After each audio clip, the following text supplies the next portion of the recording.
Hello everybody and welcome to DDNet After Dark, our Friday night stream where we play things that are, well, pretty much these days whatever we feel like. At the moment we're playing, or tonight anyway, we're playing Moon. Moon is a classic cult RPG thing and I've never actually played it before. So I've heard lots about it. Lots of good things indeed, but I've never actually played the game, so this is going to be my first time with Moon. I'm going to discover what the fuss is about, and hopefully it's good. I am looking forward to it. I downloaded it as soon as it launched on the Switch apps, the Switch eShop this week, and yeah, I've just been looking forward to the weekend to give it a go. So, people voted for it as the game they'd like to see us stream tonight, and I think that's a pretty good choice. I think that Moon is... it's just one of those games that has that reputation as being something that everybody should play but virtually no one has. So yeah, hopefully it's good. We'll give people a moment or two to jump on and then we'll get cracking with it.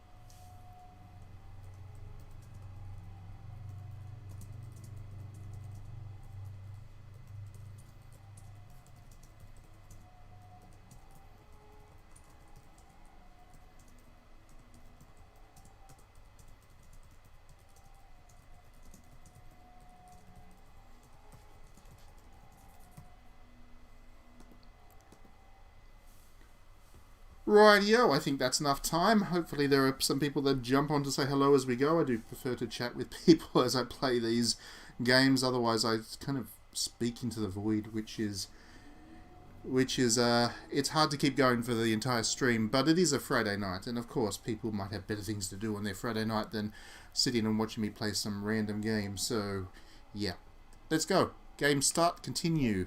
Nice and simple options there. So I don't actually know when Moon... the game requires 1 block of data to save. That's...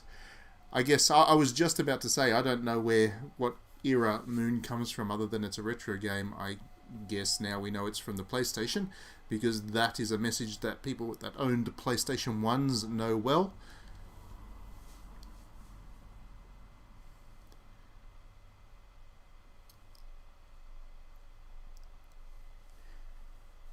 Now, as always, I don't know if it sounds good or whatever. I have to turn the sound right off so the stream isn't the stream isn't disrupted by noise, echoes, and stuff. So I have no idea what this sounds like. I hope it sounds good.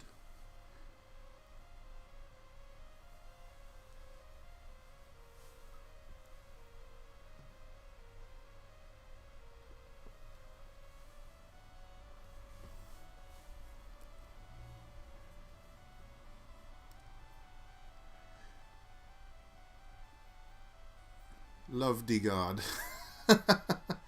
Well, I guess we know where some inspiration for this game comes from. Good old Lovecraft, he manages to influence absolutely everything.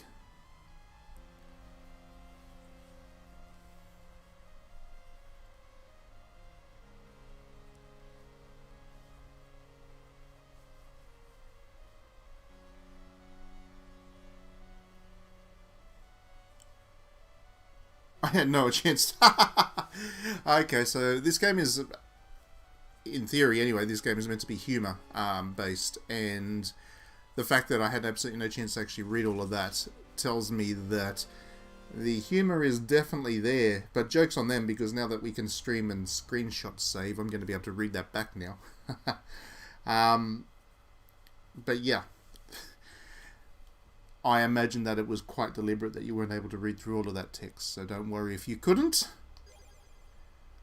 And now we've got a game within a game. So we're playing a game and then we're watching a guy play a game.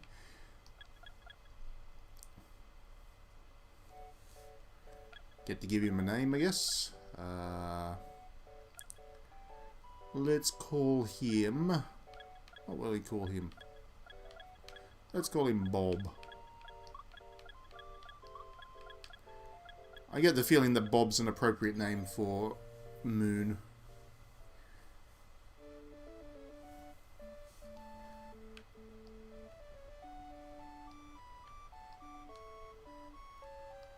So, this is all very old school Final Fantasy Dragon Quest. I imagine the game within the game is setting up that concept. Talk to the king.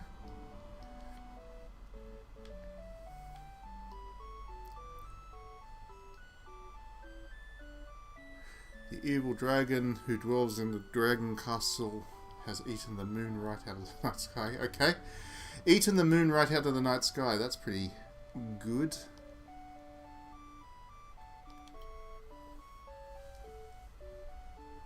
Because you are strong, brave, and great. I say that to myself every night as well, before I go to bed. It's my mantra to live by. You are strong, brave, and great. So this is obviously a parody of early era Dragon Quest and whatever. Where you're the only one that can save the world with your powers.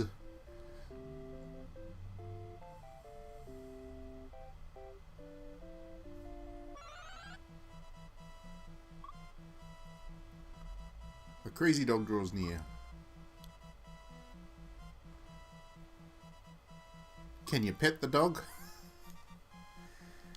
Can you pet the dog? Nope. Oh, that's a bit mean. You can kill it. No. Good. Didn't kill it. Just ran away.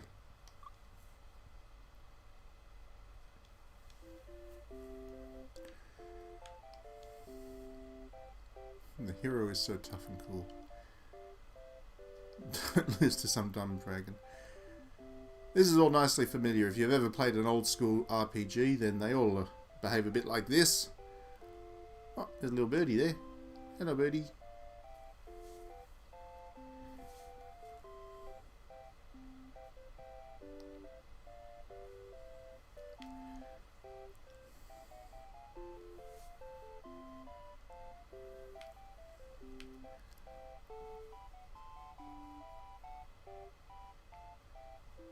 So I have to assume that this is just the game within the game, and it's not really, this is not really Moon, this is just part of the joke setup. But it's off to a good start. It's immediately quite interesting.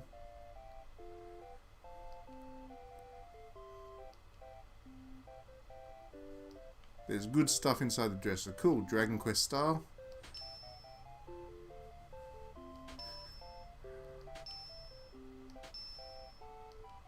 Excellent. Got some stuff. Oops.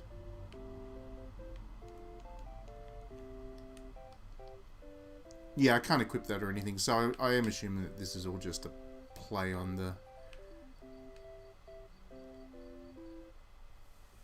the old school RPG stuff.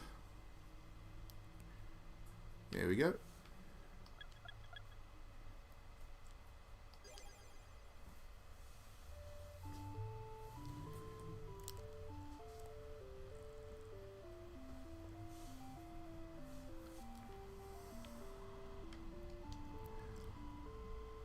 Rainbows bring about the world's rebirth. Cool. Sure, why not? Okay. Enemy time. Oh, slimes. Not quite as cute as the Dragon Quest slime.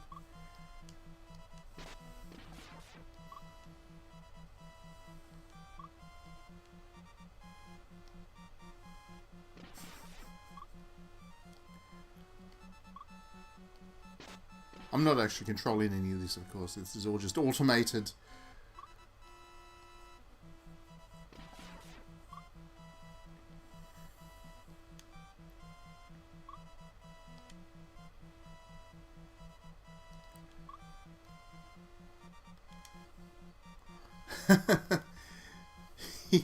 he couldn't be bothered slowly whittling down the slime's health one hit point at a time. So he's got to use the ultimate magic on a slime. I like it.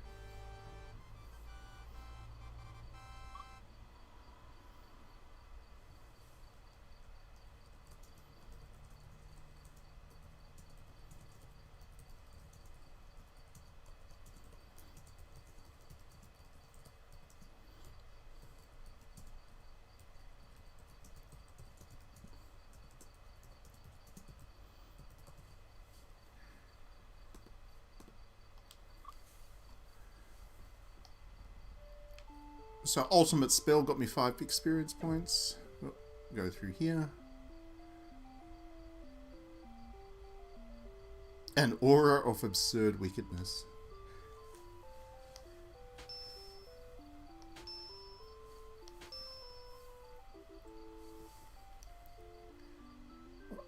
It's a rainbow.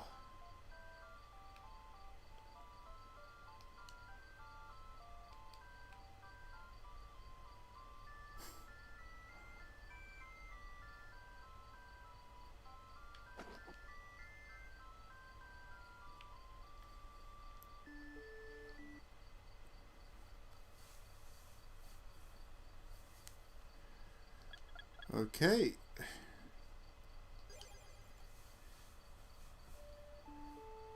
So this is a pretty long gaming session that we've been playing. 8 hours my character, or whoever's playing the game that I'm watching them play, is in for a marathon session. Oh, that's an ugly.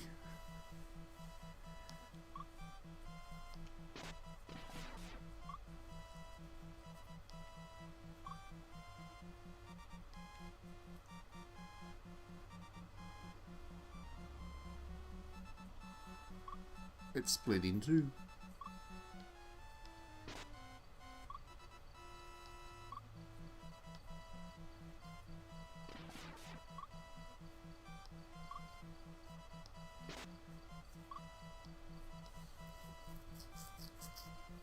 Oh.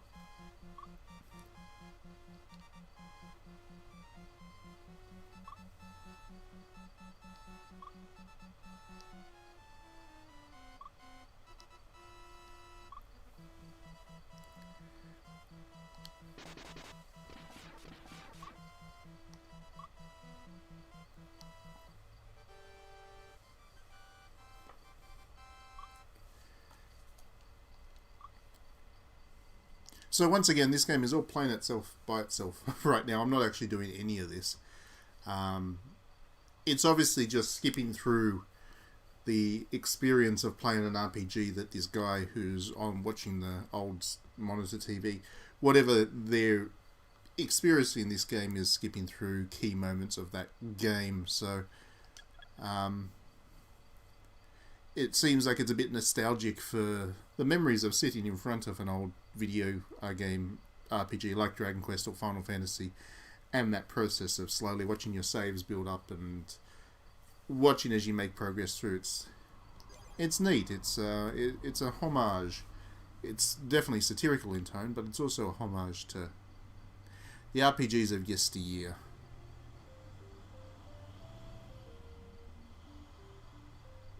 It's quite an extended intro, I will say.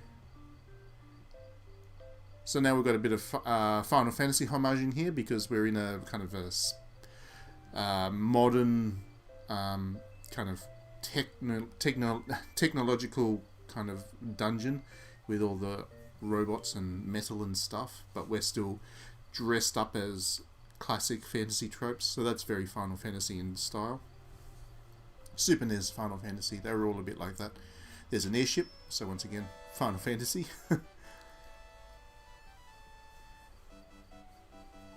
So there's a bit of a homage to Dragon Quest in there, a bit of a homage to Final Fantasy.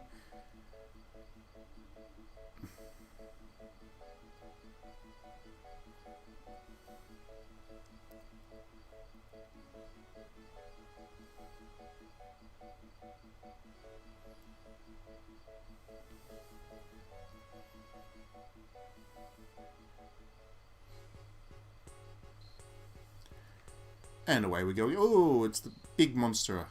Might be the boss thing here. Whatever that is. That's a over-designed monster, that is.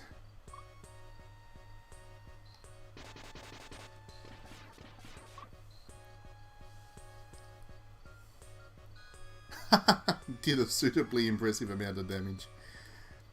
I'm going to take a wild guess here and say that that suitably impressive amount of damage isn't going to be anywhere near enough, because that too would be a a homage and parody of Final Fantasy, where there was sometimes you'd come across, especially when you were younger and playing these things for the first time, you'd come across a boss battle in a Final Fantasy game, and it didn't seem to matter how much damage you did to the boss, you couldn't beat it. So I'm going to bet that this is a joke about that. Let's see if I'm right.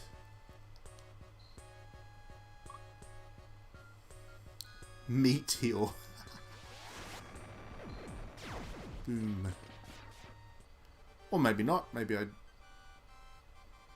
the hero defeats it. Yep, there you go. Using Meteor.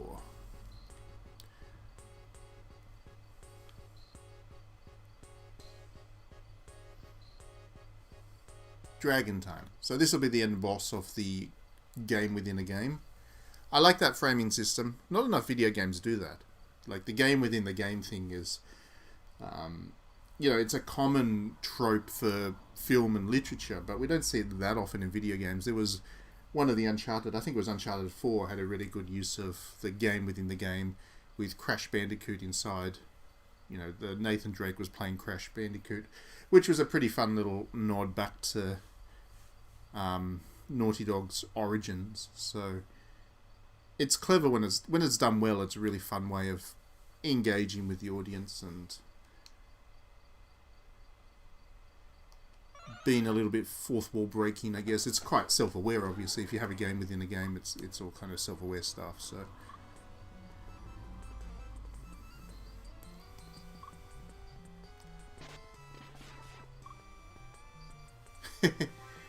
the dragon takes 9,999 points of damage.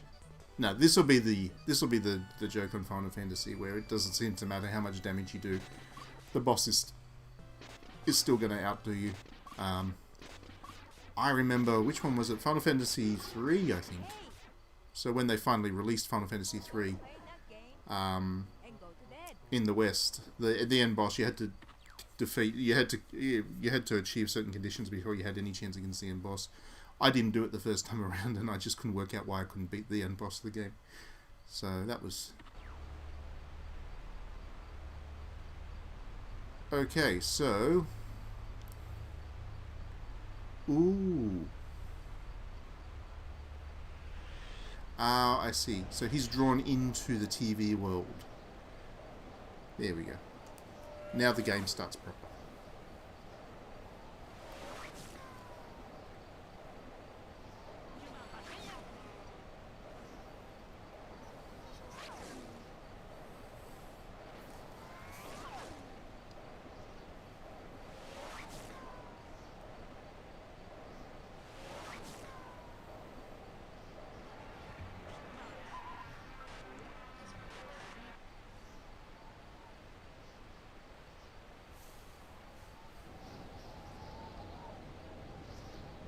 Okay.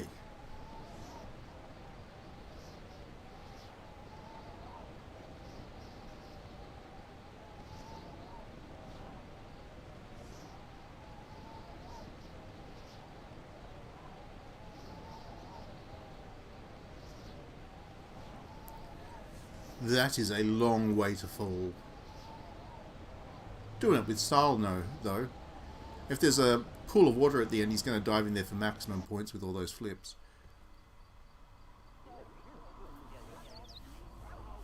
Ah, I love the art style. That's gorgeous. That's a very surrealistic style art. Really lovely.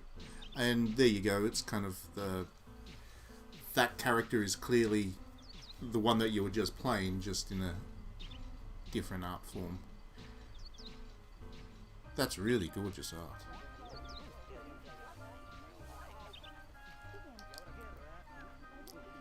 Straight out of a Salvador Dali thing. Those character designs.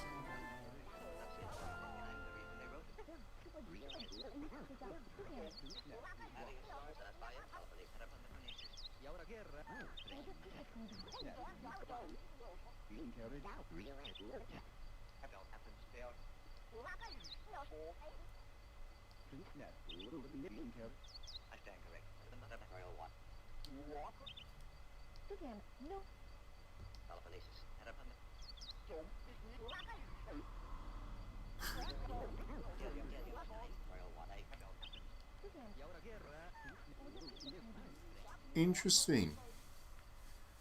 It's all very interesting, the way this one's structured. So it looks like I am like a ghostly apparition following along the quest of the hero that we just played in the game within the game beforehand.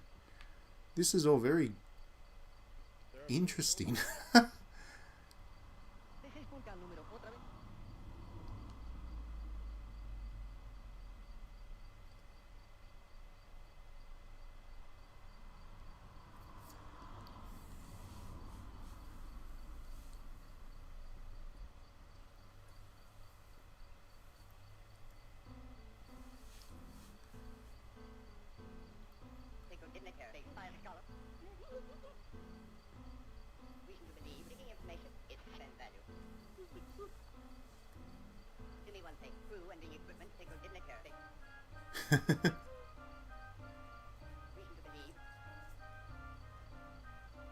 So that's again the introduction of the quest, the Dragon Quest style introduction.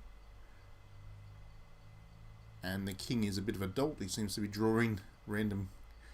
He's playing picture drawings. So nobody can see our little ghostly apparition. That's we're invisible.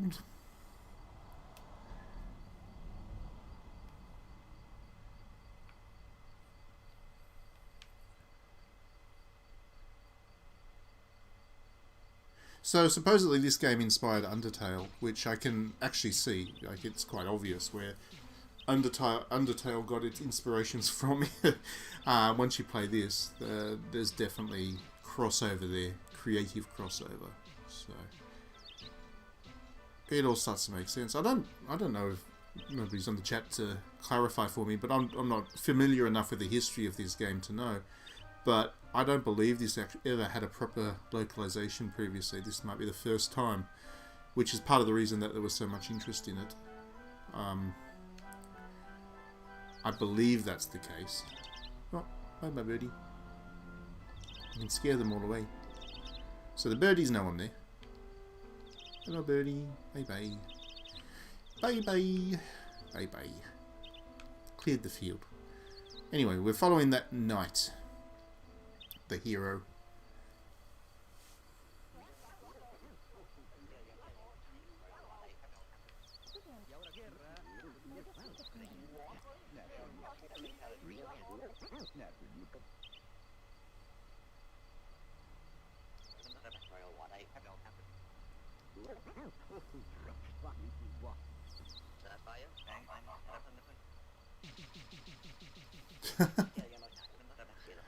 That dog just got chased away. That was the dog that attacked us at the start of the game, within the game, at the introduction.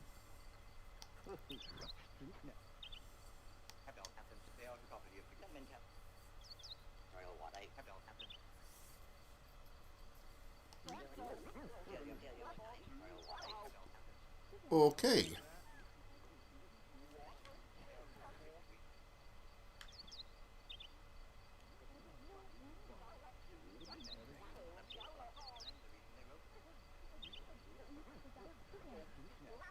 Let's listen in on this conversation as well. Oh. It's chasing the dog around. I feel like wacky times are soon upon us.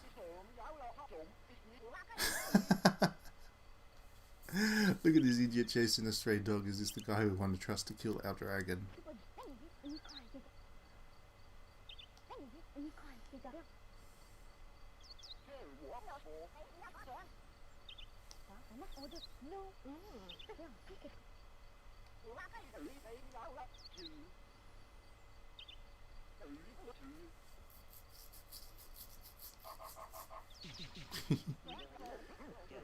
Okay, let's see if we can chase down that knight now. Or the dog, one or the other. What's that?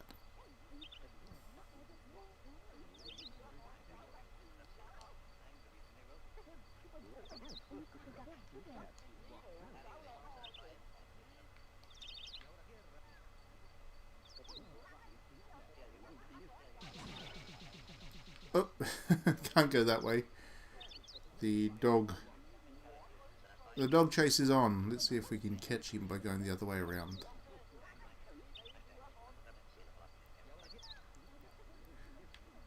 Doesn't look that way. So where do we go?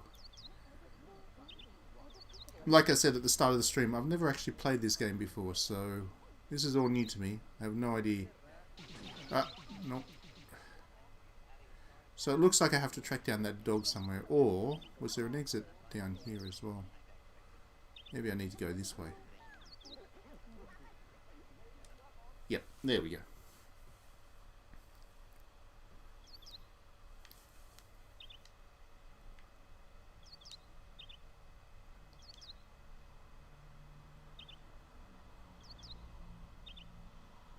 So I'm absolutely fascinated by this game so far. Absolutely fascinated.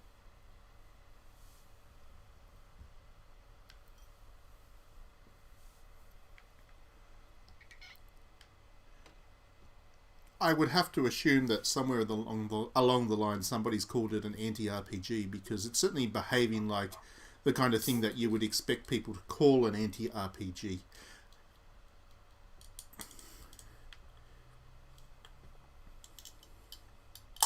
Like, there's no combat so far. We're not even the hero. We're actually just tagging along with the hero. We don't even have kind of form at the moment. And it's definitely subverting all the classic RPG tropes. Not so much the new ones, of course, but those Super NES and NES era RPGs. It's throwing a good joke or two along the way about those. So. Oh, it's Bob. The name I gave the character, it's still Bob. Yeah, who's that?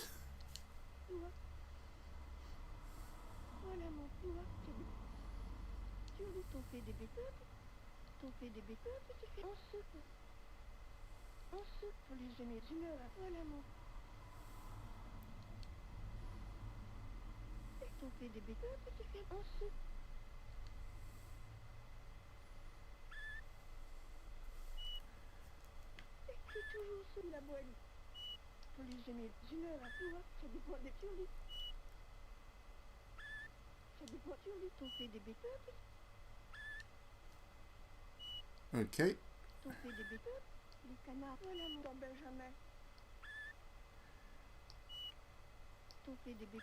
Oops, I tried to talk to the dog then. Accidentally talked to Granby again. Okay. Hop in bed, why not?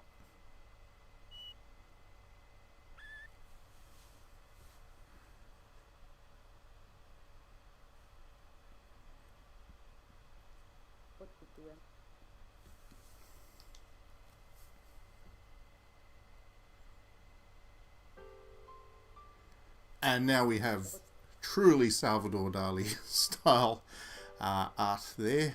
Welcome to the moon world. So a dream within the dream, because we've been pulled into the TV, so it's like a dreamlike state. Now we're dreaming within that dream. This is layered. This is so my kind of game. Just anybody who happens to listen to this either now or on playback later on, this is absolutely the kind of thing I absolutely love. So I'm surprised I haven't heard about this game before.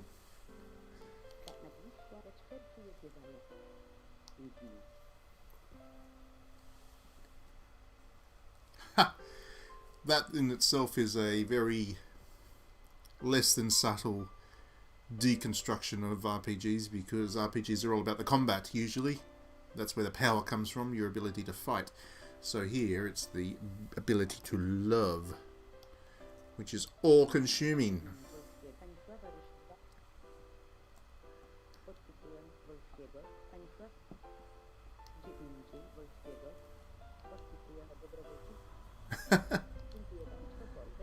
You must gather love with all your strength and will, then you must use your power to open the door of light.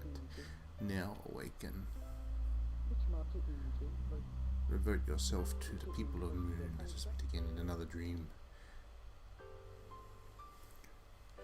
Dreams upon dreams upon dreams.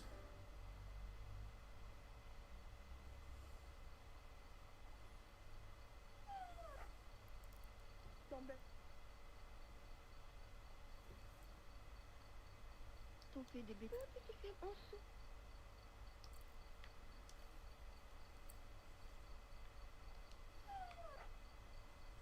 Voilà.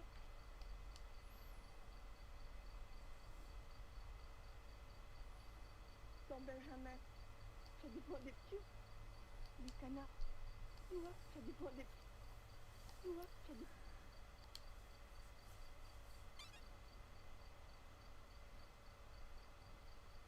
Je leur à tout.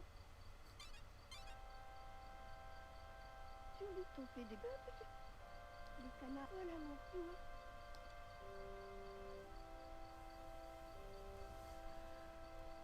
vois. Okay, now we get to play as a ghost. That's cool. So now that we've got clothes, there's no need to do the outline anymore. So now we're just an invisible being inside some clothes. This is cool.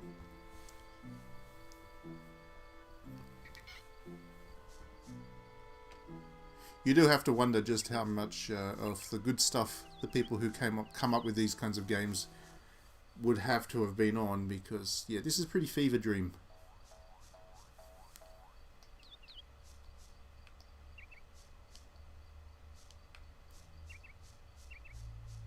I think I need to follow that slime. The slime went that way. Wait, where'd you go?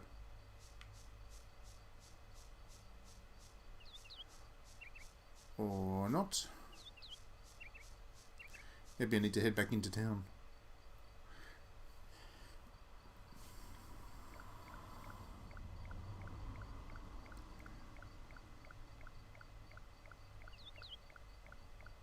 Oh, there's a duck. I think that's a duck. Hey, come here, ducky. I don't look like much, but I'm quite the intellectual.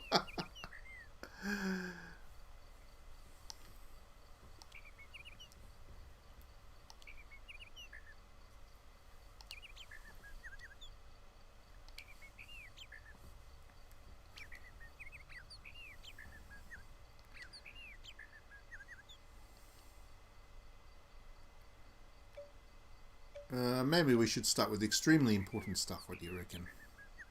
What is the most important thing in the world? It'll be love. There we go. Nailed it. Guessed in one. If you ain't got love, you'll stop breathing and pass the heck out.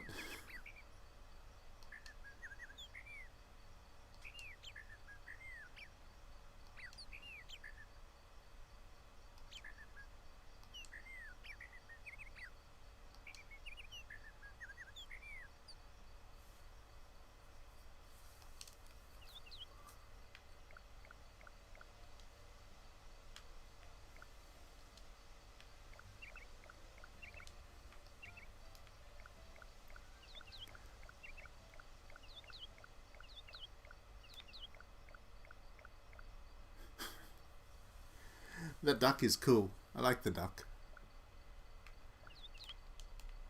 Duck with a lot of different colours on his beak. So I still don't know what I'm doing. I have absolutely no idea. Knock knock.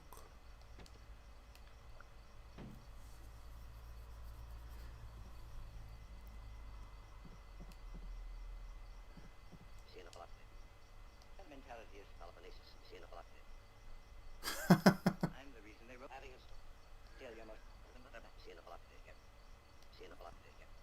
Having us told that fire. Bang, fine. I'm having us told that fire. Bang. Property of degree. Having us told.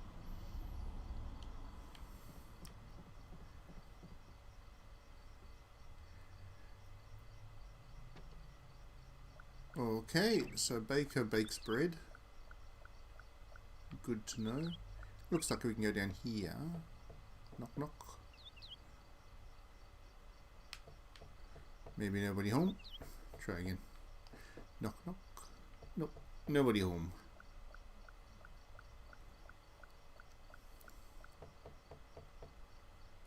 But I can go upstairs. Somebody here. Slightly odd person just there.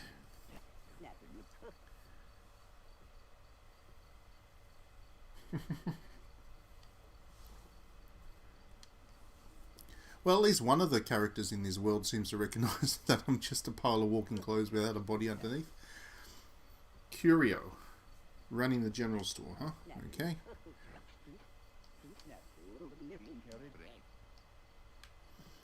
But I haven't got anything right now, so nothing to trade, that's fine.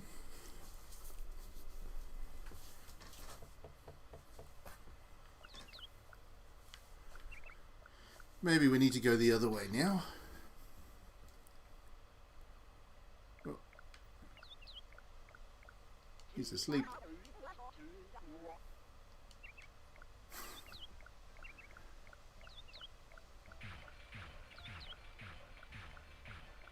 Maybe we'll go this way.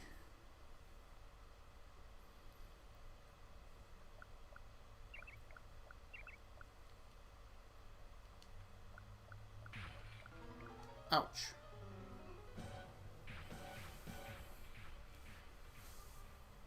Well, that's a bit rude of the knight there. Just crash into me and then wander off. Not so much an "are you okay?"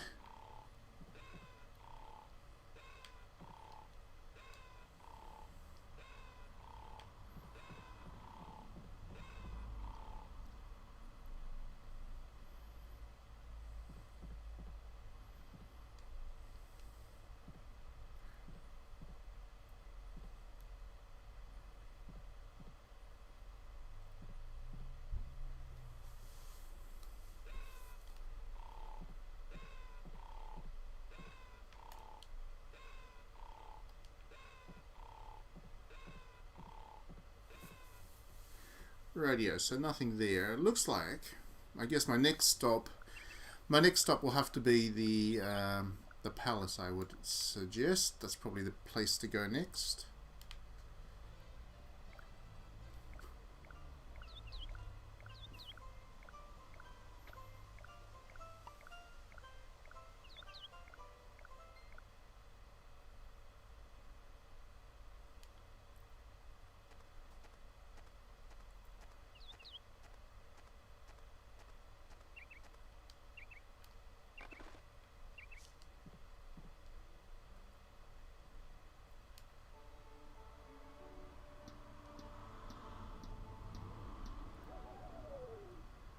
Oops.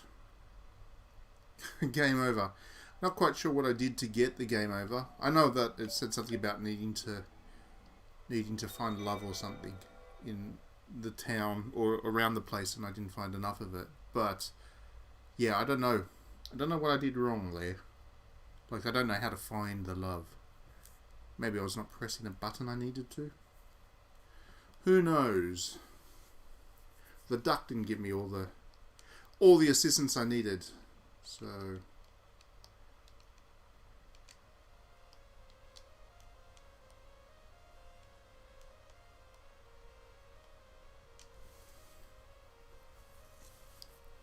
I'm guessing I have to start all the way from the very start of the game again, because I don't think I got a chance to make a save. So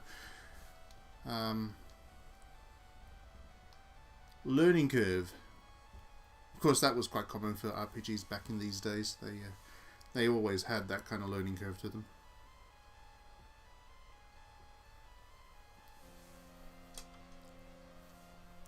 But interestingly, that game within the game framing device where you play as the knight and go and fight the dragon and all that kind of stuff, this thing here that you start the game with, that's almost like a summary of the plot as well, because then you get dropped in the world and follow the knight around, which strikes me as very, I don't know, Romeo and Juliet like, with the way that Romeo and Juliet, the Shakespeare play, really launched things off and by telling you the entire plot.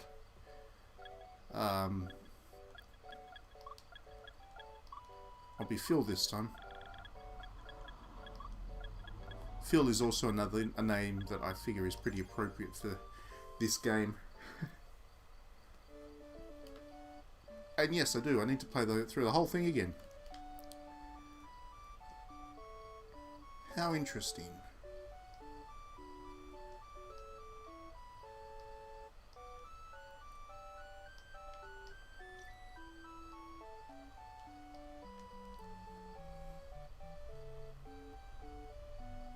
How utterly fascinating.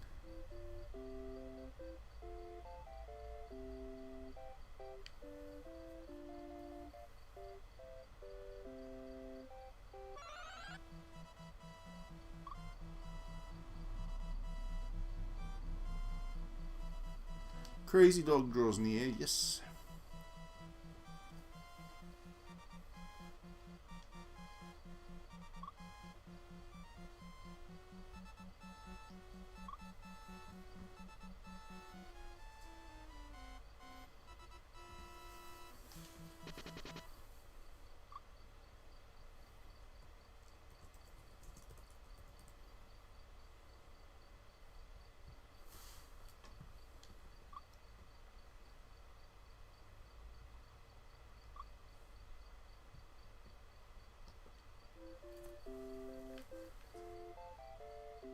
I imagine I can get through this. I imagine I can get through this pretty quickly by just not bothering with all the conversations and things.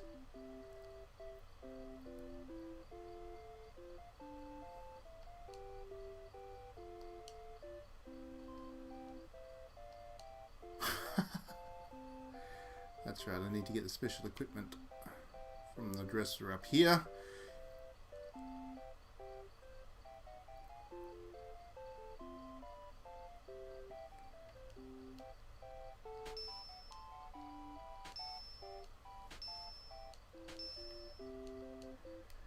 Okay.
So once again, we're just going through the motions here.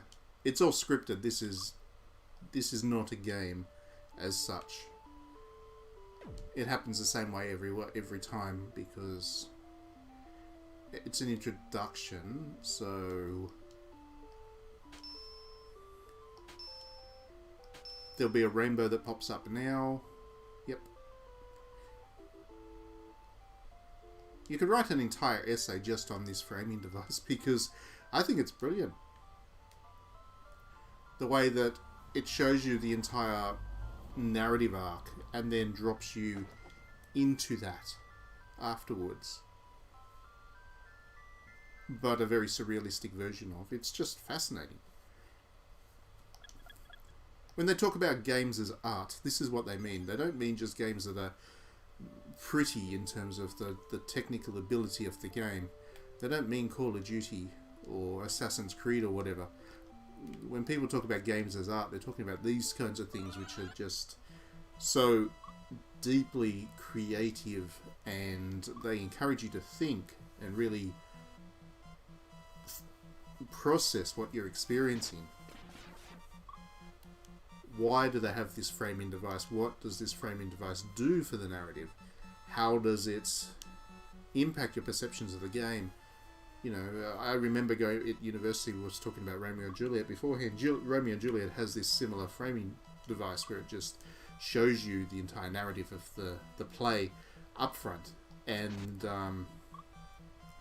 you could write entire essays just on the role of that framing device, because how a narrative is framed affects how you perceive it.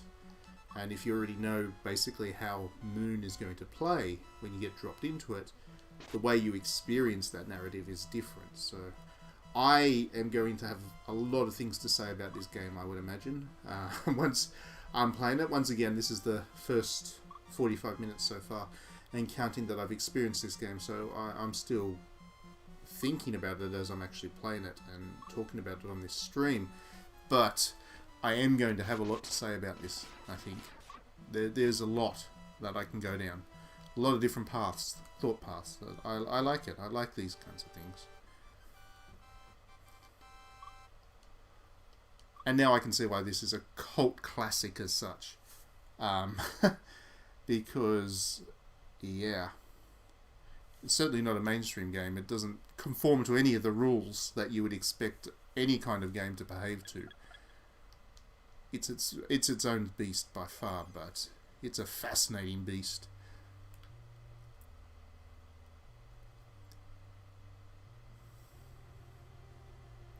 And how good is the Nintendo Switch for actually getting these kinds of games on it? It's just, what a console. I know it's perhaps a bit silly to say because the console's still new, but I honestly think that Nintendo Switch is the best console because it just has everything. It does enough with modern games. I mean, you get Zelda Breath of the Wild and whatever you get. You don't get the super AAA blockbusters that are on the other consoles now, but those things don't have any artistic merit anyway. You get the Nintendo stuff, which is of high quality. You get, PS3 era stuff on the go, which is fine. And you also get quirky stuff like this. You've got all these developers and publishers trying these different things, experimenting, coming up with finding these kind of cult classics to localize and release for the first time. And the Switch is just enabling all of this.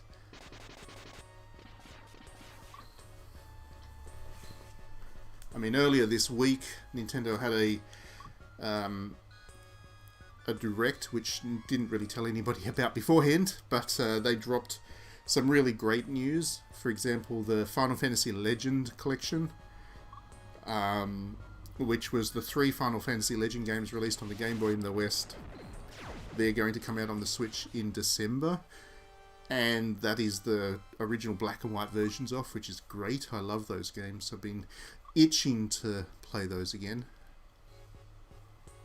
And yeah, those come out in December as a 3-pack.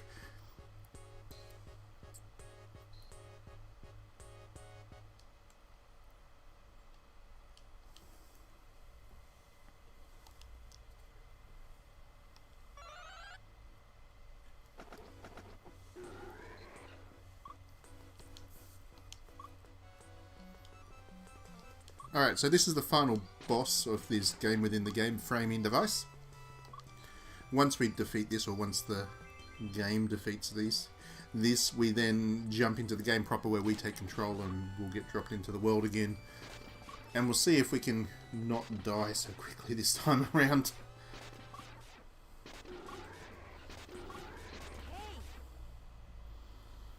Stop playing that game and go to bed.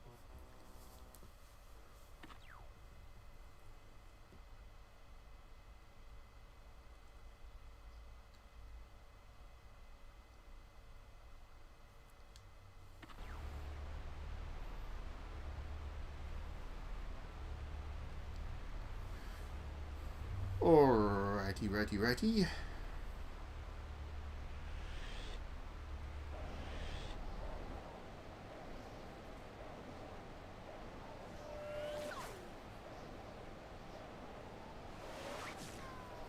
So now we've been drawn into the world, and we'll go through that again.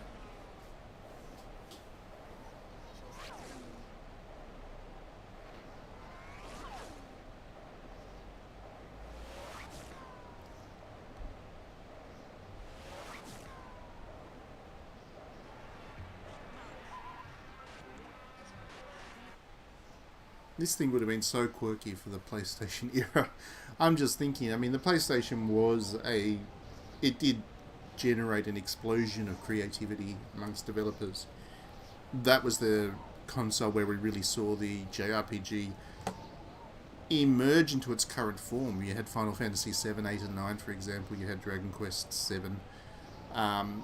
you really saw huge leaps and bounds over the Super NES era to the PS1. But even... And then there was an awful lot of very niche games that were released on the PS1, especially in the JRPG space. But even in comparison to those, this game would come across as incredibly quirky, I would think. But, what an interesting game. The thing is, I don't know if this comes across particularly well if you're just watching it on a stream, because, I mean, I've already had to restart it, so you've already, over the course of 50 minutes now, you've already seen me replay once through. But when you're actually in control of it, when you're actually controlling this game, it's just, it's fascinating.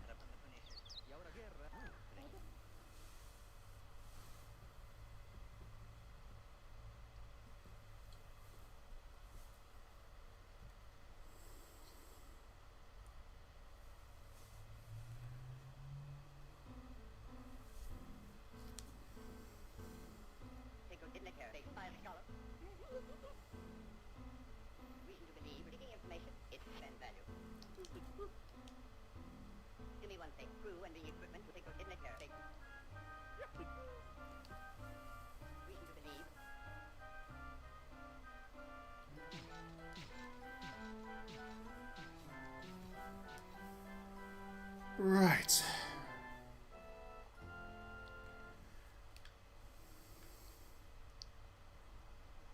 Might as well talk to the king, he doesn't recognise me. Alright.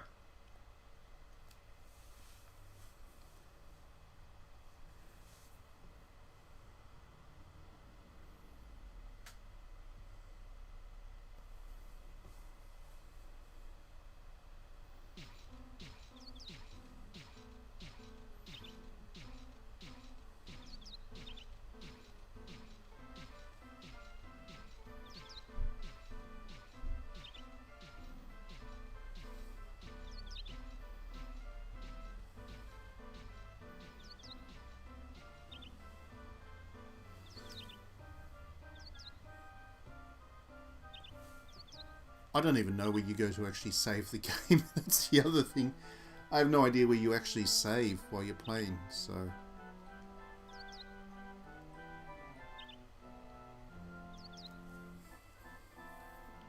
I probably should have talked to the duck more, because the duck had lots of different pieces of advice, and I only listened to one of them. I should probably have listened to a little bit more. That'll teach me. Just a word of advice, if you ever find yourself playing PlayStation 1 era games, don't assume you know how to play them, because they always have quirks, and you always need to pay attention to whatever tutorials or manuals you might find.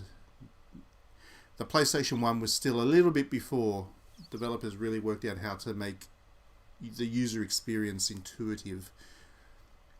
A lot of stuff what we take for granted with the PS4 era, or this current generation in other words, that you can't take for granted back then. Anyway.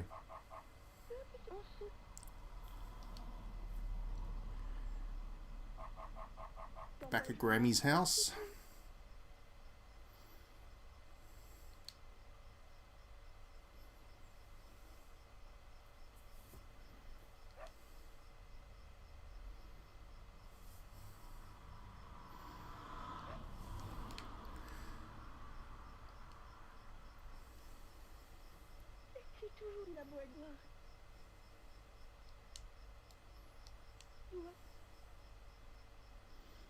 So now we're Phil. It was Bob the first time around. Bob didn't have such a good run, so I've decided to be Phil now.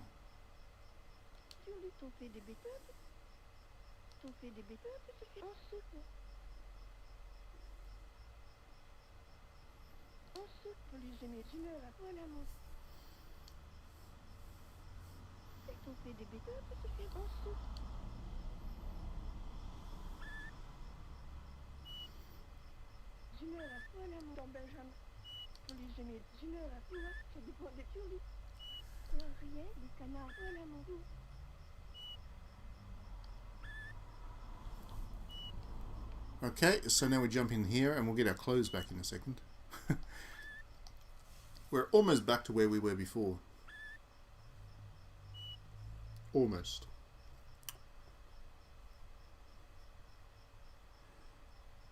Bitmoji.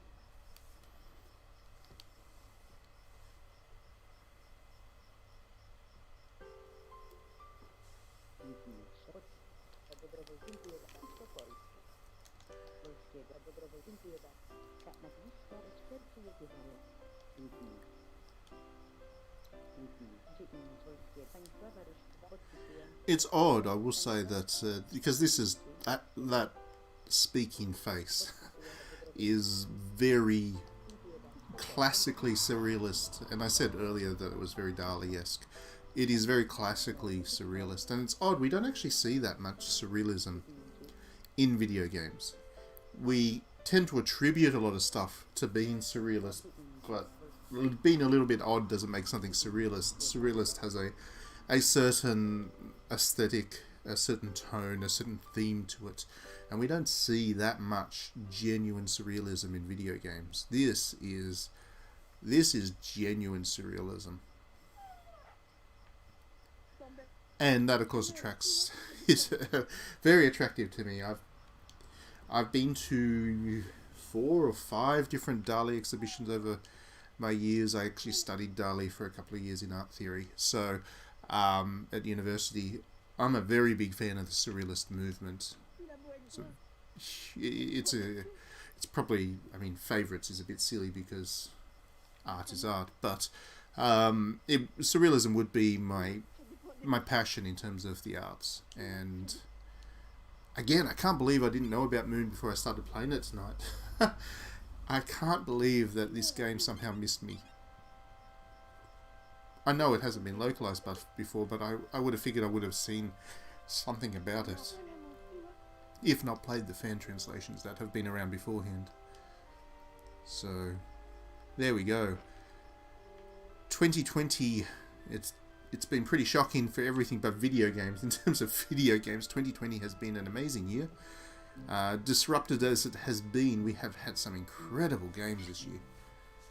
When we look back at them at the end of the year, because the year's been so disrupted in terms of just everything, all the nonsense that's been going on, we are going to look back at the games that were actually released and be absolutely amazed by just how much good stuff we have had. Now I'm going to go and find that duck, get that duck to tell me actually how to play this game. Otherwise I'll die again, and I don't want to do that. Where are you? Ducky was up here. Come here, duck. Where is that tutorial duck? Wait. Tutorial duck.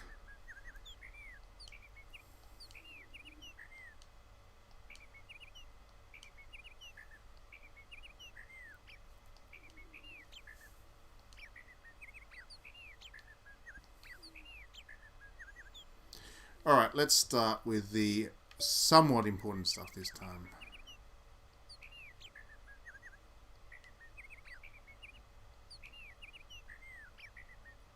So, prophecy, okay. No. Don't go away, duck. Come back here, duck. Okay. So, slightly important stuff. Oh, is that all? Ah. So, I was on my way to meet the king when I died last time, remember? So, this time, if I make that the priority, king will help me out. I'm pretty sure I've got until that. If you look at the top left of the screen, there's a little red dash at about 1 o'clock at the moment. I reckon that dash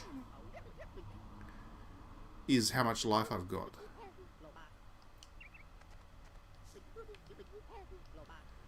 Oh, you useless king. Oh.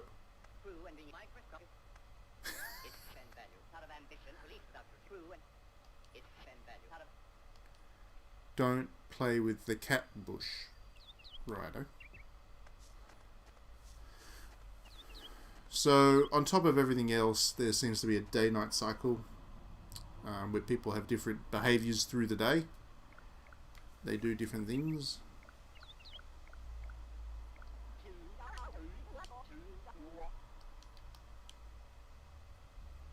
I don't know what all of that means. I pulled up a menu, that's useful. Can I save?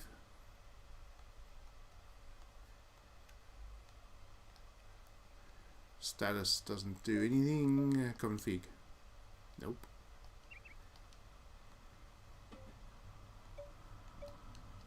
Nope.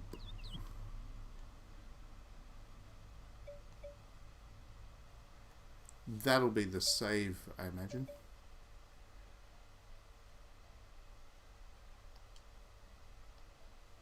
I hope. Ah, nope.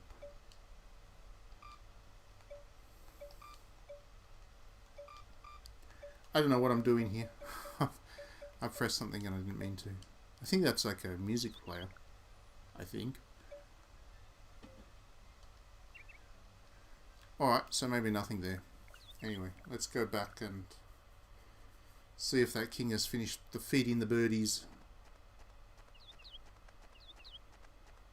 Nope, not yet.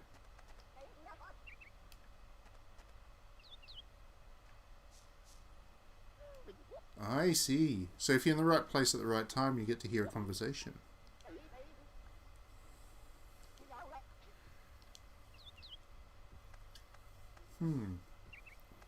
Radio.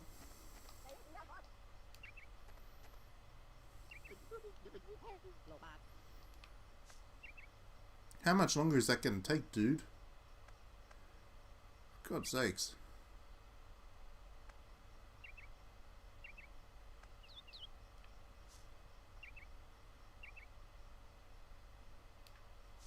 Are you done? Are you done? Are you done? Are you done? He's done. Oh, there's a puppet there. What's a puppet doing? Foreign exchange student from Thailand. Hey, hey, okay. What toys do I like? I like video games. Sometimes. Yeah, game station. I don't know. Okay, fine. Just trying to have a nice little chat with you there, and you just blew it, mate. Alright. Help us out here, King.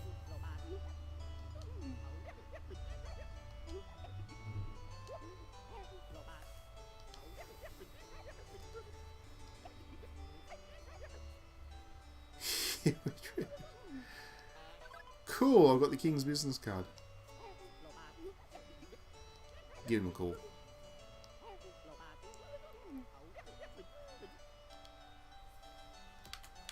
Alright, let's try that, shall we? King's card. Seeking information, it's been that out of ambition.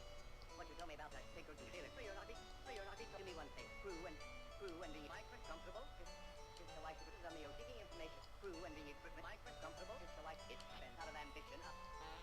Collecting the cards, Sam's.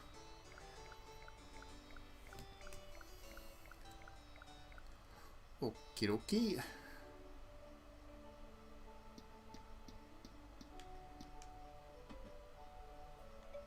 King's card. Use.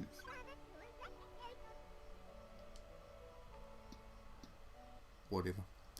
Alright, so where is a save spot? That's the big question here. Uh-oh. My little dude's tired. He's not long for the world.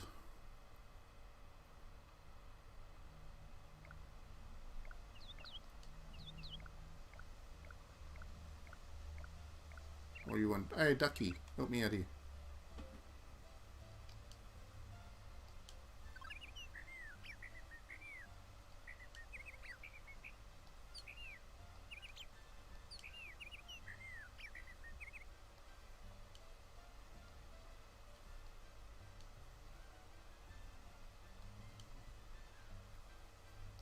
Ooh, I see.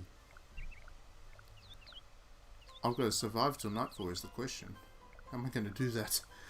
I don't know what I need to do to survive. Maybe if I have a sleep.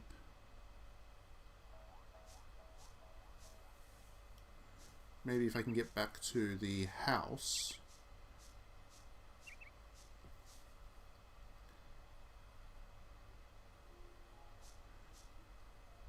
Don't fall over, don't fall over, don't fall over, don't fall over.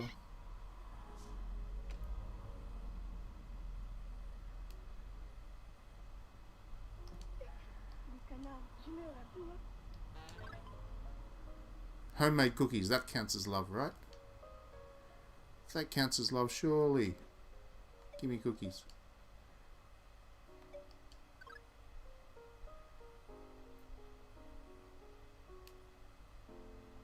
What have I just done?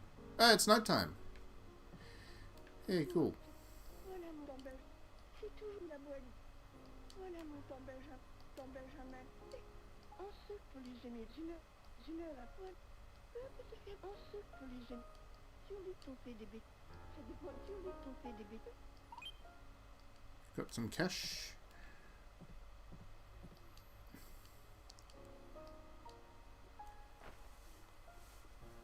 Try to sleep. Hopefully I survive. Oh! Did I survive it?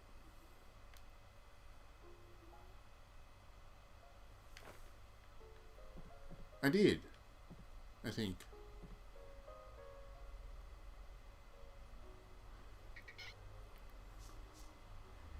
Anyhow, I wish I knew how to save, because I don't know how to save.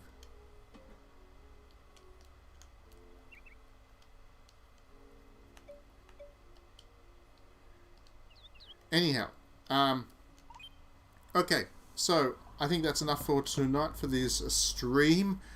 I'm still working out how to play Moon, but I'm having a good time with it. I think this is going to be a game I love a great deal. So I'll call the end of the stream tonight. Thanks everybody for tuning in, and enjoy the replay if you do watch the replay at a later date. Have a great weekend, everybody. Hope you play lots of interesting games, and we will be back next week with plenty more coverage. So, thanks again for joining, and as always, thanks for your support. We will see you next time.